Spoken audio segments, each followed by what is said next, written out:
Hey everybody, this is Jim Wright. Wanted to open this video series by talking about admissions and your responsibilities and ways that we can all contribute towards patient care. The main message I want you to get is that you are the captain, okay? As the admitting provider, you're the person who prescribed all of the medications that the patient is on, okay? I know, the primary care doctor and the hospitalist originally prescribed them. But guess whose name is on the order when the patient comes into your skilled rehab facility? That's right, yours. Look at me. You are the captain now, okay? Take the responsibility. It is important for you to remember, even though a patient or a family can refuse any of the medications you recommend, they cannot make you prescribe something that you feel is unsafe. And in fact, it is unethical for you to prescribe a medication that you feel is unsafe for your patient. So they do not have right of refusal to discontinue medications, okay? They have right of refusal to start medications. They do not have right of refusal to discontinue medications. You always want to talk to families about discontinuing medicines. You certainly do not want to stop benzodiazepines suddenly. You want to taper off of those. So those conversations need to be had. But you are the captain. You're fully responsible for these medications that the patient comes in on, okay? So all that to say, number one job when a patient comes to your facility is because, again, you're the person prescribing these meds, you review all of them very carefully. And I just want to tell you a few things that I always do when I'm looking at the medication list.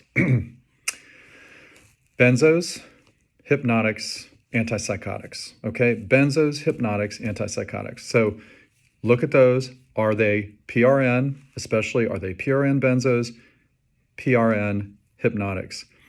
You know you're going to get a message from the pharmacist about discontinuing PRN orders. So just go ahead and put a 14-day stop date for any PRN benzos and sleep medications, hypnotics. That gives you time to see how often they're using them. If they don't use them, you can stop them anyway. If they're using that benzo every single day, well, maybe you want to schedule it for a little while. And then if this is somebody, especially who has had falls or confusion, of course, you want to taper them off of the benzos. Go ahead and just put that 14-day stop date. Antipsychotics. So somebody was delirious in the hospital and they started on antipsychotics.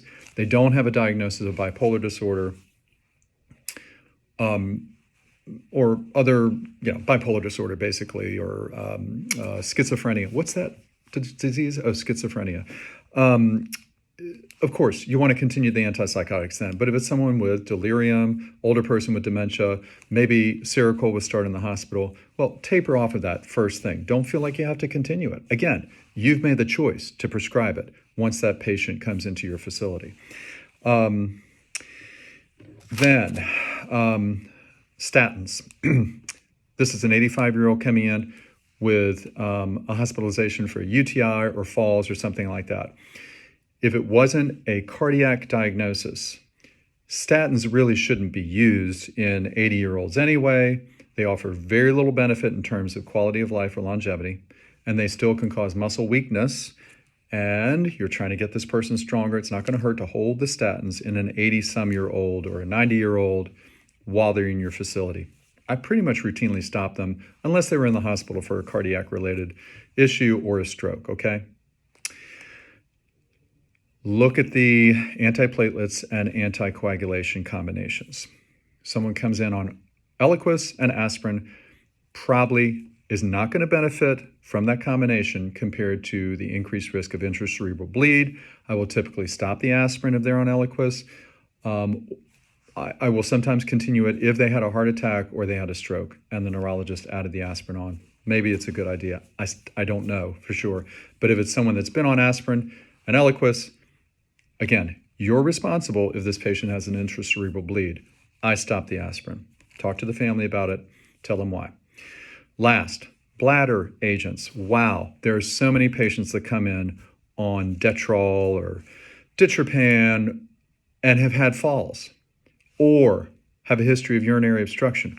Why? Why did they continue these anticholinergics that are at the top of the beers list for causing falls? You got someone with falls, you better scrub that med list and make sure you're tapering off of benzos and stopping the bladder agents.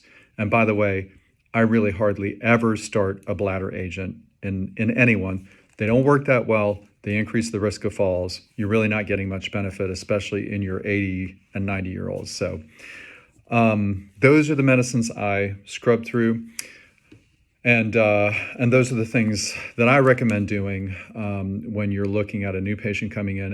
And again, I will just say, you are in the hot seat if this patient has a complication from the medications. You can't say it was the primary care doctor that prescribed it, because that's not true. You prescribed it. So your responsibility, take the responsibility, make sure you scrub that med list very carefully when the patient comes in. Just a few hints there. Thanks. Bye.